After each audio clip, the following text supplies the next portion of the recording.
ഒരുപാട് ഫിലോസഫികൾ ഇന്ന് ലോകത്ത് നിലനിൽക്കുന്നുണ്ട്. പലതരത്തിലുള്ള പഠനങ്ങൾ, വിശ്വാസ പ്രമാണങ്ങൾ, ഇങ്ങനെ അനവധി കാര്യങ്ങൾ നമുക്ക് പരിശോധിച്ചാൽ ലോകത്ത് കാണാൻ വേണ്ടി സാധിക്കും. എന്നാൽ ആയിരക്കണക്കിന് വർഷങ്ങൾക്ക് മുമ്പ് പൗരാണിക കാലഘട്ടത്തിൽ ഭാരതത്തിൽ ഭൗതികവാദം നിലനിന്നിരുന്നു എന്ന് പറഞ്ഞ് നിങ്ങൾ വിശ്വസിക്കും. നാമെല്ലാം കേട്ട് പരിചയിച്ച സിദ്ധാന്തങ്ങൾക്കപ്പുറം ഒരുപാട് ദർശനങ്ങൾ, ചിന്താധാരകൾ, ഫിലോസഫികൾ ഭാരതത്തിൽ രൂപം കൊണ്ടിട്ടുണ്ട്. അത്തരത്തിൽ ഭാരതത്തിൽ രൂപം കൊണ്ട കുറച്ച് ഫിലോസഫികളെ കുറിച്ചാണ് ഞാനിന്ന് സംസാരിക്കാൻ വേണ്ടി പോകുന്നത്. തീർച്ചയായിട്ടും ഈ വീഡിയോ മുഴുവനായിട്ടൊന്ന് കാണാൻ വേണ്ടി ശ്രമിക്കുക. നമസ്കാരം, എന്റെ പേര് Vishnu Chandrasekhar. Welcome back to my channel. ഭാരതത്തിലെ രൂപം കൊണ്ട എല്ലാ ഫിലോസഫികളും സനാതനധർമ്മം എന്ന സംസ്കാരത്തിൽ നിന്ന് ഉത്ഭവം കൊണ്ടതാണ്. ഇവയെ നമുക്ക് രണ്ടായിട്ട് തിരിക്കുവാൻ സാധിക്കും. ഒന്ന് ആസ്തിക, ഒന്ന് നാസ്തിക, ഓർത്തഡോക്സ്, അൺഓർത്തഡോക്സ്. ഇതിൽ ഓർത്തഡോക്സ് എന്ന് പറയുന്നവ അല്ലെങ്കിൽ ആസ്തിക വിഭാഗത്തിൽ പെടുന്നവ എല്ലാം തന്നെ വേദങ്ങളെ അടിസ്ഥാനപ്പെടുത്തിയിട്ട് വേദങ്ങൾക്ക് പ്രാധാന്യം കൊടുത്തുകൊണ്ട് രൂപപ്പെട്ടവ. എന്നാൽ നാസ്തിക അല്ലെങ്കിൽ അൺഓർത്തഡോക്സ് വിഭാഗത്തിൽ വരുന്ന ചിന്താധാരകൾ, ഫിലോസഫികളെല്ലാം തന്നെ വേദങ്ങളെ അടിസ്ഥാനപ്പെടുത്താതെ, അതിൽ പ്രാധാന്യം കൊടുക്കാതെ രൂപപ്പെട്ടവയാണ്. ഒന്നാമതായിട്ട് വരുന്നത് സാഖ്യ ഫിലോസഫിയാണ്. മഹർഷി കപിലനാണ് ഈ ഒരു ചിന്താധാരയുടെ ദർശനത്തിന്റെ ആചാര്യനായിട്ട് കണക്കാക്കപ്പെടുന്നത്. ഇതൊരു ഡ്യുവലിസ്റ്റിക് നാച്ചറിൽ നിലനിൽക്കുന്ന ഒരു ദർശനമാണ്. സാഖ്യ ദർശന പ്രകാരം ഈ ലോകത്ത്, ഈ പ്രപഞ്ചമടക്കം എല്ലാം തന്നെ രണ്ട് കാരണങ്ങൾ കൊണ്ടാണ് നിലനിൽക്കുന്നത്. ഒന്ന് പുരുഷൻ, ഒന്ന് പ്രകൃതി.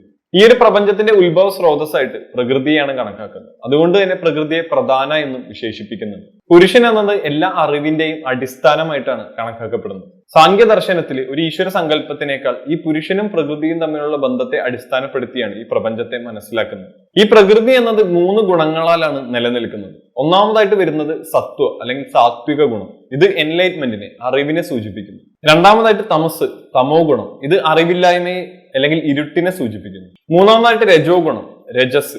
ഇത് എനർജിയെയാണ് സൂചിപ്പിക്കുന്നത്. സാഖ്യ ദർശന പ്രകാരം പുരുഷൻ എന്നത് ഒന്നിനോടും ബന്ധമില്ലാതെ ഒറ്റയ്ക്ക് നിലനിൽക്കുന്ന ഒരു പ്യുവർ കോൺഷ്യസ്നസ് ആയിട്ടാണ് കണക്കാക്കപ്പെടുന്നത്. മേൽപ്പറഞ്ഞ 3 ഗുണങ്ങളും പ്രകൃതിയിൽ ഒരു ബാലൻസിൽ, ഒരു സമതുലിതമായ അവസ്ഥയിലാണ് നിലനിൽക്കുന്നത്. ഇനി പുരുഷനും പ്രകൃതിയും തമ്മിലുള്ള ബന്ധത്തെ ഉദാഹരണം കാണിക്കാനായിട്ട് നമുക്കൊരു അന്ധനും മുടന്തനും തമ്മിലുള്ള ബന്ധമായിട്ട് കണക്കാക്കാം. പ്രകൃതി എന്നത് ഇവിടെ അന്ധനാണ്, അൺകോൺഷ്യസ് ആണ്, പക്ഷേ ആക്റ്റീവ് ആണ്. പുരുഷനാകട്ടെ കോൺഷ്യസ് ആണ്, എന്നാൽ ആക്റ്റീവ് അല്ല. അപ്പൊ ഇവർ രണ്ടുപേരും പരസ്പരം സഹായിച്ച് മുന്നോട്ട് പോയാൽ മാത്രമേ ലക്ഷ്യസ്ഥാനത്ത് എത്തുവാൻ സാധിക്കുകയുള്ളൂ. അതുപോലെ തന്നെ ഈ പ്രപഞ്ചത്തിന്റെ സൃഷ്ടിക്ക് പുരുഷനും പ്രകൃതിയും ഒരേപോലെ ഒന്നിച്ച് മുന്നോട്ട് പോകേണ്ടതുണ്ട് എന്നാണ് സാഖ്യ ദർശനം പറയുന്നത്. ഈ പുരുഷൻ പ്രകൃതിയിലേക്ക് എപ്പോഴും അടുത്തുകൊണ്ടിരിക്കും. ഇത്തരത്തിൽ അടുക്കുമ്പോൾ ചില മാറ്റങ്ങൾ സംഭവിക്കുന്നു, ചില പരിണാമങ്ങൾ സംഭവിക്കുന്നു. ഈ ഒരു ബാലൻസ്ഡ് സ്റ്റേജിന്, ഈ സമതുലിതമായ അവസ്ഥയ്ക്ക് മാറ്റം സംഭവിക്കുന്നു. ഇത്തരത്തിൽ പരിണാമം സംഭവിക്കുമ്പോൾ അതിനെ രണ്ടായിട്ടാണ് സാഖ്യ ദർശനം കണക്കാക്കുന്നത്. വിജാതീയ പരിണാമവും സജാതീയ പരിണാമവും. സജാതീയ പരിണാമത്തിൽ പ്രകൃതിയിലെ ഈ 3 ഗുണങ്ങൾ സമതുലിതമായ അവസ്ഥയിൽ, വലിയ മാറ്റങ്ങളില്ലാതെ ബാലൻസ്ഡ് ആയ ഒരു അവസ്ഥയിൽ തന്നെയാണ് നിലനിൽക്കുന്നത്. ഇങ്ങനെ നിലനിൽക്കുന്ന അവസ്ഥയിൽ തന്നെ ഈ 3 ഗുണങ്ങൾക്കും അതിൻ്റെതായ തലത്തിൽ പരിണാമം സംഭവിക്കുന്നു. എന്നാൽ പുതിയതായിട്ടൊന്നും തന്നെ ഉണ്ടാവുന്നില്ല. മാത്രമല്ല ഇവിടെ പുരുഷന്റെ സാന്നിധ്യവും ഉണ്ടായിരിക്കില്ല. സജാതീയ പരിണാമത്തിലാവട്ടെ ഈ ഒരു സമതുലിതമായ അവസ്ഥയ്ക്ക് മാറ്റം സംഭവിക്കുന്നു. വിജാതീയ പരിണാമത്തിലാവട്ടെ ഈ 3 ഗുണങ്ങൾക്കും നിലനിൽക്കുന്ന അതേ അവസ്ഥയിൽ തന്നെ ഒരേപോലെ മാറ്റം സംഭവിക്കുന്നു. പ്രകൃതിയിൽ വ്യത്യസ്തമായിട്ടുള്ള പരിവർത്തനങ്ങൾ സംഭവിക്കുന്നു. ഇത്തരത്തിൽ ഉണ്ടാവുമ്പോഴെല്ലാം തന്നെ പുരുഷനല്ല മാറ്റം വരുന്നത്, പ്രകൃതിക്ക് മാത്രമാണ്. പുരുഷന്റെ സാമീപ്യത്തിൽ പ്രകൃതിയിൽ പരിണാമം സംഭവിക്കുന്നു. അങ്ങനെ ആദ്യമായിട്ട് മഹത് അല്ലെങ്കിൽ ബുദ്ധി ഉത്ഭവപ്പെടുന്നു. പിന്നീട് അതിൽ നിന്നും അഹങ്കാരം ഉണ്ടാകുന്നു. ഈ അഹങ്കാരം തന്നെ 3 ഗുണങ്ങളുടെ അടിസ്ഥാനത്തിൽ തരംതിരിക്കുവാൻ സാധിക്കും. സത്വ അഹങ്കാര, തമസ് അഹങ്കാര, രജ അഹങ്കാര എന്നിവയാണ്. സത്വ അഹങ്കാരയുടെ ഭാഗമായിട്ട് രൂപപ്പെടുന്നവയാണ് മനസ്സ്. അതുപോലെ തന്നെ 5 ജ്ഞാനേന്ദ്രിയങ്ങൾ, ത്വക്ക്, ശ്രോത്ര, ചക്ഷു, ജീവ, ഘ്രാന എന്നിവ.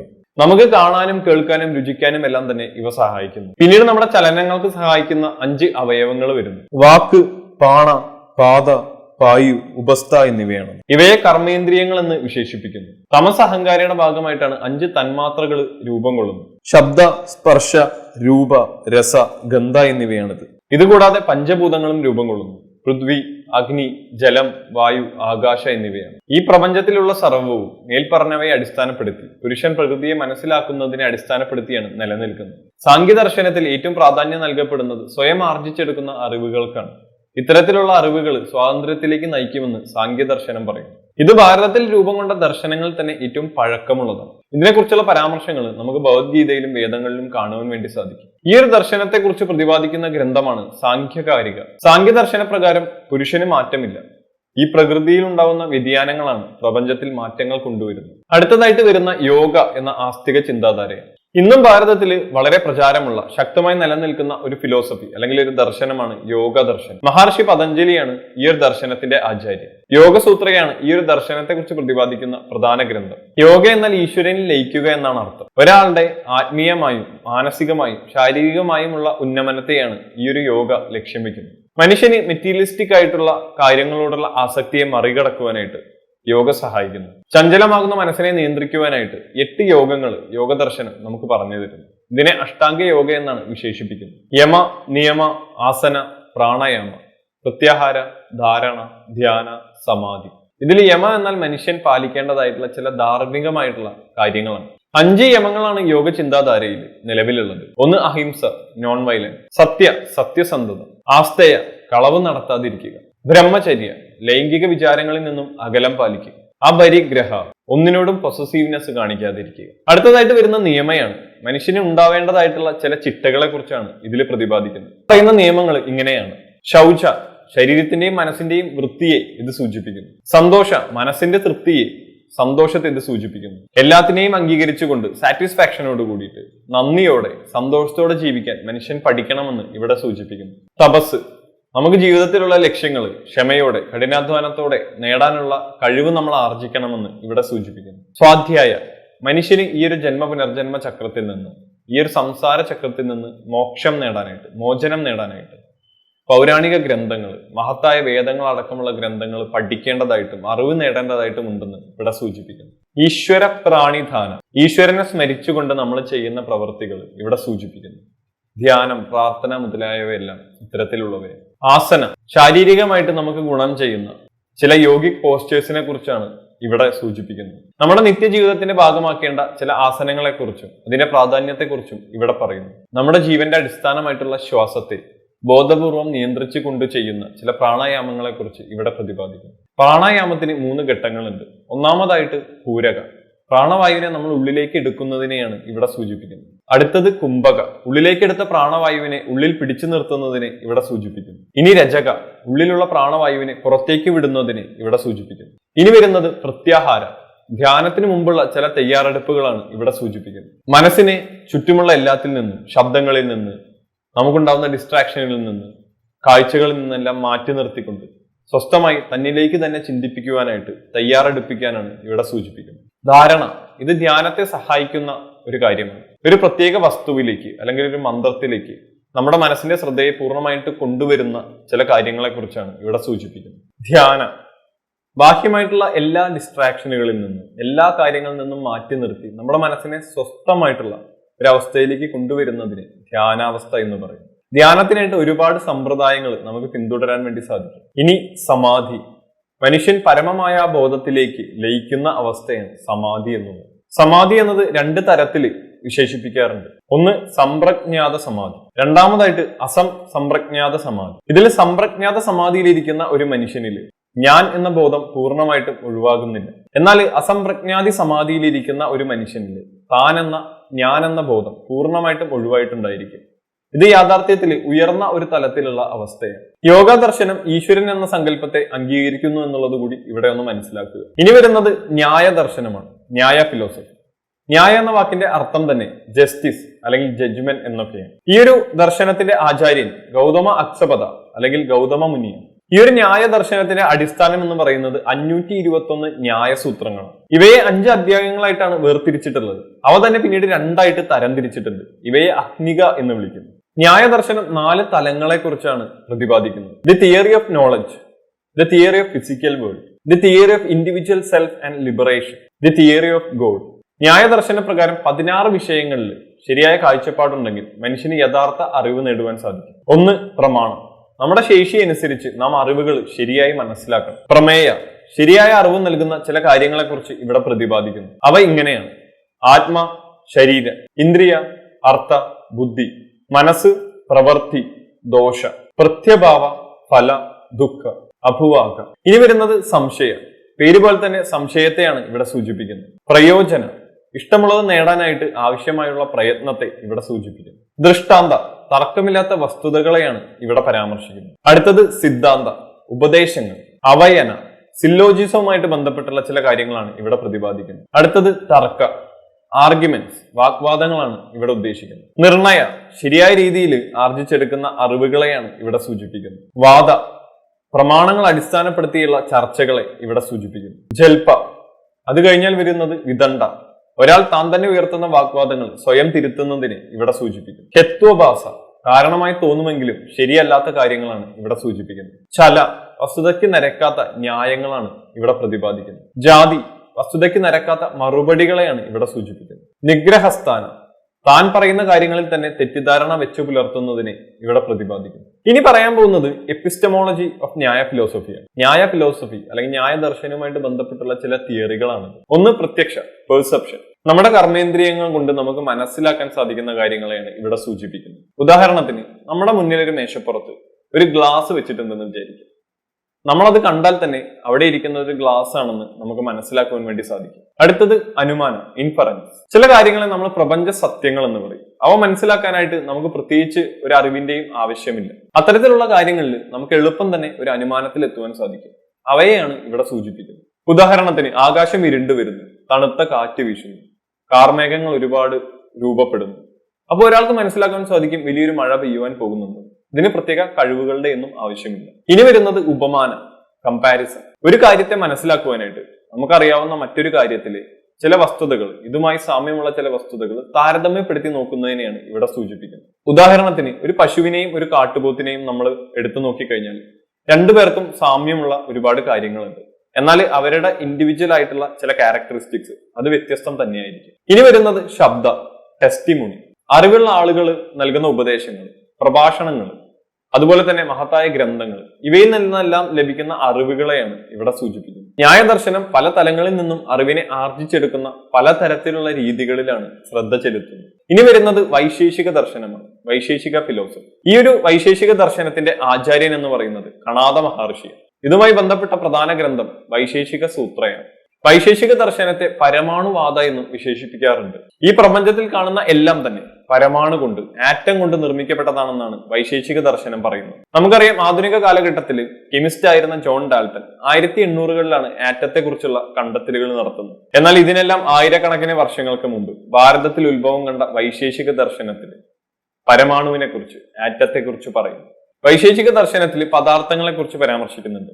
ഈ ഒരു പ്രപഞ്ചത്തിൽ നിലനിൽക്കുന്ന, നമുക്ക് മനസ്സിലാക്കാൻ കഴിയുന്ന എല്ലാം തന്നെ പദാർത്ഥങ്ങളായിട്ടാണ് വിശേഷിപ്പിക്കുന്നത്. 7 പദാർത്ഥങ്ങളെ കുറിച്ച് ഇതിൽ പറയുന്നുണ്ട്. സബ്സ്റ്റൻസ് അല്ലെങ്കിൽ ദ്രവ്യ, ക്വാളിറ്റി അല്ലെങ്കിൽ ഗുണ, ആക്ഷൻ അല്ലെങ്കിൽ കർമ്മ, ജനറാലിറ്റി അല്ലെങ്കിൽ സാമാന്യ, പെർട്ടിക്കുലാരിറ്റി അല്ലെങ്കിൽ വിശേഷ, ഇൻഹറൻസ് അല്ലെങ്കിൽ സമവായ, നോൺ എക്സിസ്റ്റൻസ് അല്ലെങ്കിൽ അഭാവം. ഇതിൽ ആദ്യം പറഞ്ഞ 6 മഹർഷി കണാദൻ പരാമർശിച്ചിട്ടുള്ളവയാണ്. പിന്നീട് വന്ന 7ാമത്തെ പദാർത്ഥം പിന്നീട് കൂട്ടിച്ചേർക്കപ്പെട്ടതാണ്. ഇതിൽ ആദ്യം പറഞ്ഞ ദ്രവ്യ എന്ന പദാർത്ഥം ക്വാളിറ്റി അല്ലെങ്കിൽ ആക്ഷന്റെ അടിസ്ഥാനമാകുന്നു. വൈശേഷിക ദർശനത്തിൽ 9 ദ്രവ്യങ്ങളെ കുറിച്ച് അല്ലെങ്കിൽ സബ്സ്റ്റൻസുകളെ കുറിച്ച് സൂചിപ്പിക്കുന്നുണ്ട്. പഞ്ചഭൂതങ്ങളായിട്ടുള്ള പൃഥ്വി, അഗ്നി, വായു, ജലം, ആകാശം. ഇതുകൂടാതെ കാല, ദിക്ക്, ആത്മൻ, മനസ്സ്. ഇനി വരുന്നത് ഗുണ അല്ലെങ്കിൽ ക്വാളിറ്റിയാണ്. ഇത് ദ്രവ്യത്തിന്റെ ഉള്ളിൽ തന്നെ നിലനിൽക്കുന്നതാണ്. ദ്രവ്യത്തിന്റെ സവിശേഷമായ സ്വഭാവമാണത്. ഇതിനെ നമുക്ക് വേർതിരിക്കുവാൻ വേണ്ടി സാധിക്കില്ല. ഉദാഹരണത്തിന്, ഒരു പുഷ്പം എടുത്തു കഴിഞ്ഞാൽ അതിന്റെ നിറം, ഗന്ധം ഇവയൊന്നും തന്നെ നമുക്ക് അതിൽ നിന്നും വേർപ്പെടുത്താൻ വേണ്ടി സാധിക്കില്ല. അത് അതിന്റെ സവിശേഷമായിട്ടുള്ള സ്വഭാവങ്ങളാണ്. ഇനി ഒരു പദാർത്ഥത്തിന് ചലിക്കാൻ സാധിക്കുന്നത് കർമ്മ അല്ലെങ്കിൽ ആക്ഷൻ മൂലമാണ്. ഇനി ജനറാലിറ്റി അല്ലെങ്കിൽ സാമാന്യം. വസ്തുക്കൾ നമ്മൾ തരംതിരിച്ചു കഴിഞ്ഞാൽ അവയുടെ പൊതു സ്വഭാവം വെച്ച് അവയെ ഓരോ വിഭാഗങ്ങളായിട്ട് തരംതിരിക്കുവാൻ സാധിക്കും. ഇതിനെ സാമാന്യ എന്ന് പറയും. ഇനി വരുന്നത് വിശേഷം. എന്താണ് വിശേഷം? ഒരു വസ്തുവിന് അതിൻ്റെതായിട്ടുള്ള യുണീക്ക് ആയിട്ടുള്ള ചില ക്യാരക്ടറിസ്റ്റിക്സ് ഉണ്ടാവും. ഇതിനെയാണ് വിശേഷ കൊണ്ട് സൂചിപ്പിക്കുന്നത്. ഇനി സമവായ. 2 വസ്തുക്കൾ എടുത്തു കഴിഞ്ഞാൽ അവയിൽ പൊതുവായിട്ട് കാണപ്പെടുന്ന, വേർതിരിക്കാനാവാത്ത ചില കാര്യങ്ങളെ സമവായ എന്ന് വിശേഷിപ്പിക്കുന്നു. ഇനി സമവായ തന്നെ 2ആയിട്ട് തരംതിരിച്ചിട്ടുണ്ട്. ഒന്ന് സമവായ, 2 പദാർത്ഥങ്ങൾ തമ്മിൽ ഒരിക്കലും വേർതിരിക്കാനാവാത്ത വിധത്തിലുള്ള ഒരു ബന്ധത്തെ ഇവിടെ സൂചിപ്പിക്കുന്നു. 2 സംയോഗ, 2 പദാർത്ഥങ്ങളിൽ പൊതുവായിട്ടുള്ള എന്നാൽ വേർതിരിക്കാൻ സാധിക്കുന്ന ബന്ധത്തെ ഇവിടെ സൂചിപ്പിക്കുന്നു. ഇനി സമവായ എന്നത് തന്നെ 5ആയിട്ട് തരംതിരിച്ചിട്ടുണ്ട്. Relation between substance and quality, relation between substance and karma, relation between particular and universal, relation between object and atom, relation between parts and whole. ഇനി അടുത്തതായിട്ട് വരുന്നത് അഭാവ അല്ലെങ്കിൽ നോൺ എക്സിസ്റ്റൻസ് ആണ്.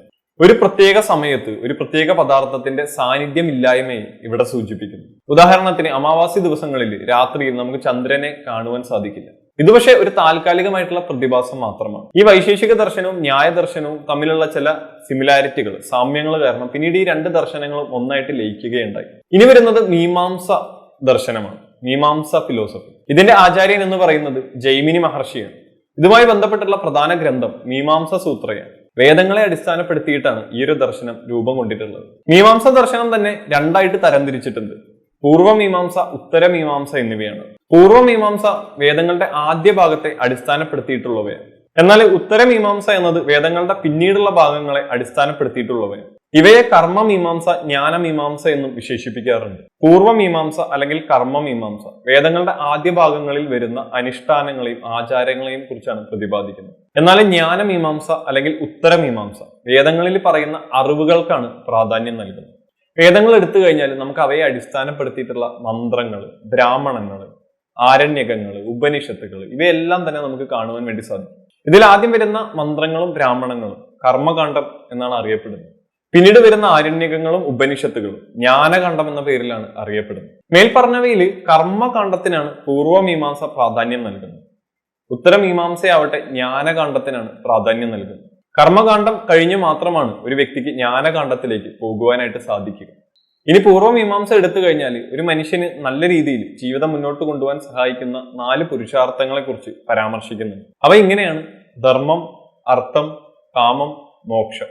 ധർമ്മം എന്നത് ശരിയായ ജീവിതചര്യയാണ്. ഓരോ വ്യക്തിക്കും അവന്റേതായിട്ടുള്ള ധർമ്മമുണ്ട്, അത് അവൻ പാലിക്കേണ്ടതായിട്ടുണ്ട്. അർത്ഥം, ഒരു വ്യക്തിക്ക് വേണ്ടുന്ന സാമ്പത്തിക അഭിവൃദ്ധിയെയാണ് ഇവിടെ സൂചിപ്പിക്കുന്നത്. സ്വസ്ഥമായ ഒരു ജീവിതത്തിന്, സന്തോഷകരമായിട്ടുള്ള ഒരു ജീവിതത്തിന് ധനം എന്നത് ഒരു ആവശ്യ ഘടകം തന്നെയാണെന്ന് ഇവിടെ പറയുന്നു. ഒരു വ്യക്തിക്ക് വേണ്ടുന്ന ലൈംഗിക സുഖം, സന്തോഷം, അവനുണ്ടാകുന്ന ആഗ്രഹങ്ങൾ ഇവയെല്ലാമാണ് ഇവിടെ സൂചിപ്പിക്കുന്നത്. മോക്ഷം, ഒരു വ്യക്തിയെ സംബന്ധിച്ച് അവന്റെ ജീവിതത്തിൽ പരമമായ ലക്ഷ്യം എന്നത് മോക്ഷം തന്നെയാണ്. ഈ ഒരു ജന്മ പുനർജന്മ ചക്രത്തിൽ നിന്ന്, സംസാര ചക്രത്തിൽ നിന്ന് പുറത്തു കടക്കുക, മോക്ഷം നേടുക എന്നത് തന്നെയാണ് ജീവിതത്തിന്റെ പ്രധാന ലക്ഷ്യം. അതുകൊണ്ട് തന്നെ ഈ പുരുഷാർത്ഥങ്ങളിൽ ഏറ്റവും ശ്രേഷ്ഠമായിട്ട് കണക്കാക്കപ്പെടുന്നത് മോക്ഷമാണ്. ഇനി കർമ്മം എന്നുള്ളത് മീമാംസ ദർശനത്തിൽ മഹർഷി ജൈമിനി രണ്ടായിട്ട് തരംതിരിച്ചിട്ടുണ്ട്. ഒന്നാമതായിട്ട് കാമ്യകർമ്മം. ഇതിനെ നമുക്കൊരു ഓപ്ഷണൽ ഡ്യൂട്ടി ആയിട്ട് കണക്കാക്കാം. ഒരു കാര്യസാധ്യത്തിനായിട്ട് ചെയ്യുന്ന പ്രത്യേക കർമ്മങ്ങളെയാണ് ഇവയിൽ ഉൾപ്പെടുത്തുന്നത്. ഉദാഹരണത്തിന് പുത്രകാമേഷ്ടി യാഗം. ഒരു പുത്രൻ ജനിക്കുവാനായിട്ട് നടത്തുന്ന പ്രത്യേക തരം ഒരു യാഗമാണ് പുത്രകാമേഷ്ടി എന്നത്. മറ്റൊന്ന് നിത്യകർമ്മം. ഇതിനെ നമുക്ക് ഒബ്ലിഗേറ്ററി ഡ്യൂട്ടി ആയിട്ട് കണക്കാക്കാം. സനാതന ധർമ്മപ്രകാരം ഒരു വ്യക്തി നിത്യേന അവന്റെ ജീവിതത്തിൽ നിർബന്ധമായിട്ടും അനുഷ്ഠിക്കേണ്ട ചില കാര്യങ്ങളാണ് ഇവിടെ സൂചിപ്പിക്കുന്നത്. ഉദാഹരണത്തിന് സന്ധ്യാവന്ദനം. ഇനി ഉത്തരമീമാംസ ദർശനം ഒന്ന് പരിശോധിക്കാം. ഇത് തന്നെയാണ് വേദാന്ത എന്ന പേരിലും അറിയപ്പെടുന്നത്. ഇത് വേദങ്ങളുടെ അവസാന ഭാഗത്തെ അടിസ്ഥാനപ്പെടുത്തി രൂപം കൊണ്ടതാണ്. നമുക്കറിയാം വേദങ്ങൾ 4 എണ്ണമാണ്: ഋഗ്വേദം, യജുർവേദം, സാമവേദം, അഥർവവേദം. ഈ വേദങ്ങളെ അടിസ്ഥാനപ്പെടുത്തിയിട്ടാണ് പിന്നീട് ഉപനിഷത്തുകൾ രൂപം കൊള്ളുന്നത്. ഇവയിൽ ഉപനിഷത്തുകൾ, ബ്രഹ്മസൂത്രങ്ങൾ, ഭഗവത്ഗീത ഇത്രയും കാര്യങ്ങളെ അടിസ്ഥാനപ്പെടുത്തിയിട്ടാണ് വേദാന്ത രൂപം കൊണ്ടിട്ടുള്ളത്. മേൽപ്പറഞ്ഞ ഉപനിഷത്തുകൾ, ഭഗവത്ഗീത, ബ്രഹ്മസൂത്രങ്ങൾ ഇവ 3 പ്രസ്ഥാന ത്രയങ്ങൾ എന്ന പേരിലാണ് അറിയപ്പെടുന്നത്. ഇതിൽ ഏറ്റവും പ്രാധാന്യമുള്ളത് ബ്രഹ്മസൂത്രത്തിനാണ്. ഇത് രചിച്ചത് ബാദരായണ മഹർഷിയാണ്. ഉപനിഷത്തുകളുടെ ഒരു ബ്രീഫ് വേർഷനാണ് ഈ ബ്രഹ്മസൂത്രങ്ങൾ എന്ന് പറയുന്നത്. ഈ ബ്രഹ്മസൂത്രങ്ങൾ പിന്നീട് സാധാരണക്കാർക്ക് മനസ്സിലാകും വിധം പലതരത്തിൽ വ്യാഖ്യാനിക്കപ്പെടുകയുണ്ടായി. വേദാന്ത ദർശനത്തിൽ ഏറ്റവും പ്രാധാന്യം കൊടുക്കുന്നത് ജീവാത്മാവും പരമാത്മാവും തമ്മിലുള്ള ബന്ധത്തിനാണ്. ഈ പ്രപഞ്ചം മുഴുവൻ നിറഞ്ഞു നിൽക്കുന്ന ചൈതന്യമാണ് ബ്രഹ്മൻ അല്ലെങ്കിൽ പരമാത്മാവ് എന്ന് പറയുന്നത്. ഈ ഒരു ബ്രഹ്മന്റെ ജീവരൂപമാണ് മനുഷ്യനിൽ കാണുന്ന ജീവാത്മാവ് അല്ലെങ്കിൽ ആത്മൻ എന്ന് പറയുന്നത്. മേൽപ്പറഞ്ഞ ജീവാത്മാവും പരമാത്മാവും തമ്മിലുള്ള ഈ ഒരു ബന്ധത്തെ ഓരോ മഹാപണ്ഡിതര് വേദാന്ത ദർശനം അടിസ്ഥാനപ്പെടുത്തിയിട്ട് ഓരോ രീതിയിൽ വ്യാഖ്യാനിക്കുകയുണ്ടായി. ഇവയെ സ്കൂൾസ് ഓഫ് വേദാന്ത എന്നാണ് വിശേഷിപ്പിക്കുന്നത്. ഒന്നാമതായിട്ട് വരുന്നത് അദ്വൈത വേദാന്തയാണ്. ഇതിന്റെ ആചാര്യൻ ശങ്കരാചാര്യരാണ്. ഇതിന് നോൺ ഡ്യുവലിസമാണ് പ്രതിപാദിക്കുന്നത്. അദ്വൈത വേദാന്ത പ്രകാരം ആത്മനും ബ്രഹ്മനും രണ്ടല്ല, ഒന്നാണ്. ഇനി വരുന്നത് വിശിഷ്ട വേദാന്തയാണ്. ഇതിന്റെ ആചാര്യൻ രാമാനുചാര്യയാണ്. ആത്മനും ബ്രഹ്മനും തമ്മിൽ ഒരേ സമയം സാമ്യവും അതേപോലെ തന്നെ വ്യത്യാസങ്ങളും ഉണ്ടെന്നാണ് വിശിഷ്ട അദ്വൈതം പറയുന്നത്. ഇനി വരുന്നത് ദ്വൈത വേദാന്തയാണ്. ഇതിന്റെ ആചാര്യൻ മാധവാചാര്യയാണ്. ഇതിൽ പറയുന്നത് ഡ്യുവലിസമാണ്. ആത്മനും ബ്രഹ്മനും തികച്ചും വ്യത്യസ്തമായ 2 കാര്യങ്ങളാണെന്നാണ് ദ്വൈത വേദാന്ത വിശേഷിപ്പിക്കുന്നത്. ഇതുകൂടാതെ ദ്വൈത അദ്വൈത എന്നൊരു വേദാന്ത ചിന്താധാര കൂടിയുണ്ട്. ഇതിന്റെ ആചാര്യൻ മഹർഷി നിംബാർക്കനാണ്. മറ്റൊന്ന് ശുദ്ധ അദ്വൈതമാണ്. ഇതിന്റെ ആചാര്യൻ എന്ന് പറയുന്നത് വല്ലഭാചാര്യയാണ്. പിന്നീട് വരുന്നത് അചിന്ത്യ ഭേദ അഭേദ എന്ന വേദാന്ത ചിന്താധാരയാണ്. ഇതിന്റെ ആചാര്യൻ എന്ന് പറയുന്നത് ചൈതന്യ മഹാപ്രഭുവാണ്. ഇന്നത്തെ ആധുനിക യുഗത്തിൽ എത്രയോ ഗവേഷണങ്ങൾ, പഠനങ്ങൾ വേദാന്ത ദർശനത്തെ അടിസ്ഥാനപ്പെടുത്തി നടക്കുന്നുണ്ട്. പല കണ്ടുപിടുത്തങ്ങൾക്കും ആയിരക്കണക്കിന് വർഷങ്ങൾക്ക് മുമ്പ് ഭാരതത്തിൽ ജീവിച്ചിരുന്ന മഹർഷിമാരുടെ ജ്ഞാനത്തിൽ പിറന്ന ഇത്തരത്തിലുള്ള ദർശനങ്ങൾ വഴികാട്ടിയാവും. ഇനി പ്രാചീന കാലഘട്ടത്തിൽ ഭാരതത്തിൽ നിലനിന്നിരുന്ന അൺഓർത്തഡോക്സ് വിഭാഗത്തിൽപ്പെടുന്ന നാസ്തിക വിഭാഗത്തിൽപ്പെടുന്ന ഒരു ദർശനത്തെ പരിചയപ്പെടാം. ഇതിനെ ആ കാലഘട്ടത്തിലെ ഭൗതികവാദം എന്ന് തന്നെ നമുക്ക് കണക്കാക്കാം. ഇത് ചാർവാക ദർശനമാണ്, ചാർവാക ഫിലോസഫി. പ്രാചീന ഭാരതത്തിൽ ഉത്ഭവം കൊണ്ട എല്ലാ ദർശനങ്ങളും വേദങ്ങളെ അടിസ്ഥാനപ്പെടുത്തിയിട്ട് അല്ലെങ്കിൽ വേദങ്ങൾക്ക് പ്രാധാന്യം നൽകിയിട്ടുള്ളവയാണ്. എന്നാൽ ചാർവാക ദർശനം ഭൗതികതയ്ക്കാണ് പ്രാധാന്യം നൽകുന്നത്. മഹാഋഷി ചാർവാകനാണ് ഈ ഒരു ദർശനത്തിന്റെ ആചാര്യൻ. മനുഷ്യജന്മത്തിന്റെ പരമമായ ലക്ഷ്യമെന്നത് പ്ലഷർ അല്ലെങ്കിൽ ആനന്ദമാണെന്നാണ് ചാർവാക ദർശനത്തിൽ വിശേഷിപ്പിക്കുന്നത്. ഈ ലോകത്തുള്ള ജീവിതത്തിനാണ് ചാർവാക ദർശനം പ്രാധാന്യം നൽകുന്നത്. അത് അങ്ങേയറ്റം ആനന്ദത്തോടെയും സന്തോഷത്തോടെയും ജീവിക്കണമെന്ന് ചാർവാക ദർശനം സൂചിപ്പിക്കുന്നു. പൗരാണിക കാലഘട്ടത്തിൽ ചാർവാക ദർശനത്തിന് വളരെയധികം പ്രീതി അല്ലെങ്കിൽ പ്രശസ്തി ആളുകൾക്കിടയിൽ ഉണ്ടായിരുന്നു. അതുകൊണ്ട് തന്നെ ഈ ഒരു ദർശനത്തെ ലോകായത എന്നാണ് വിശേഷിപ്പിച്ചിരുന്നത്. ചാർവാക ദർശന പ്രകാരം മരണശേഷം ഒരു ജീവിതമില്ല. അതുകൊണ്ട് തന്നെ സ്വർഗത്തിനോ നരകത്തിനോ മരണാനന്തര ജീവിതത്തിനോ പുനർജന്മത്തിനോ ഒന്നും തന്നെ ചാർവാക ദർശനം പ്രാധാന്യം നൽകുന്നില്ല. ഈ ഒരു ശരീരം നമുക്കുള്ള സമയത്ത്, ഈ ഒരു വർത്തമാന കാലഘട്ടത്തിൽ എന്തെല്ലാം ആനന്ദം നേടാനാകുമോ, എന്തെല്ലാം സന്തോഷം നേടാനാകുമോ അതെല്ലാം തന്നെ നേടണമെന്നാണ് ചാർവാക ദർശനം പറയുന്നത്. അതുകൊണ്ട് തന്നെ eat, drink and B Maria എന്നതാണ് ചാർവാക ദർശനത്തിന്റെ ആപ്തവാക്യം അല്ലെങ്കിൽ മോട്ടോ എന്നുള്ളത്. ഇനി ചാർവാക ദർശന പ്രകാരമുള്ള ചില പ്രമാണങ്ങൾ നമുക്കൊന്ന് പരിശോധിക്കാം. ഒന്ന് പ്രത്യക്ഷ പ്രമാണമാണ്. ശരിയായ അറിവെന്നത് ഈ പ്രത്യക്ഷത്തിൽ ലഭിക്കുന്നതാണെന്നാണ് ചാർവാക ദർശനം പറയുന്നത്. അതുകൊണ്ട് തന്നെ അനുമാനങ്ങൾക്ക് ഇവിടെ പ്രസക്തിയില്ല. പഞ്ചഭൂതങ്ങളിൽ 4 മാത്രമാണ് ഇക്കൂട്ടർ അംഗീകരിക്കുന്നത്. പൃഥ്വി, ജലം, അഗ്നി, വായു, ഈ 4 മാത്രം. പുരുഷാർത്ഥങ്ങളിലാവട്ടെ അർത്ഥത്തെയും കാമത്തെയും മാത്രമാണ് ഇവർ അംഗീകരിക്കുന്നത്. ഭാരതീയ ദർശനങ്ങളിൽ, ഫിലോസഫികളിൽ ചാർവാക ദർശനം മാത്രമല്ല ബുദ്ധിസം, ജൈനിസം എന്നിവയും അൺഓർത്തഡോക്സ് അല്ലെങ്കിൽ നാസ്തിക വിഭാഗത്തിൽപ്പെടുന്ന ദർശനങ്ങളാണ്. ഇത്തരത്തിലുള്ള പല വിധത്തിലുള്ള വൈവിധ്യമാർന്ന ചിന്താധാരകൾ, ദർശനങ്ങൾ, ഫിലോസഫികൾ ഒരേപോലെ പരസ്പര ബഹുമാനത്തോടെ നിലനിന്നിരുന്ന ഒരു ഭൂമിയാണ് ഭാരതമെന്ന്. ഇത്തരത്തിലുള്ള ഒരുപാട് ദർശനങ്ങൾക്ക് ജന്മം കൊടുത്ത മഹത്തായ സംസ്കാരമാണ് സനാതന ധർമ്മമെന്ന്. ഇന്നും ആധുനിക ലോകത്ത് ഗവേഷണങ്ങൾക്ക്, കണ്ടുപിടുത്തങ്ങൾക്ക് ഭാരതീയ ദർശനങ്ങൾ വഴികാട്ടുന്നു. എന്റെ ഈ വീഡിയോ കൊണ്ട് ഭാരതീയ ദർശനങ്ങളെ കുറിച്ച് ചെറിയൊരു കാഴ്ചപ്പാടെങ്കിലും ഉണ്ടാക്കാൻ നിങ്ങൾക്ക് സാധിക്കുമെന്ന് ഞാൻ വിശ്വസിക്കുന്നു. ഈ ഒരു വിഷയവുമായിട്ട് ബന്ധപ്പെട്ടുള്ള നിങ്ങളുടെ അഭിപ്രായങ്ങൾ തീർച്ചയായിട്ടും താഴെ കമന്റ് ബോക്സിൽ ഒന്ന് രേഖപ്പെടുത്തുക. മറ്റൊരു വിഷയവുമായിട്ട് അടുത്ത വീഡിയോയിൽ കാണാം. ബൈ.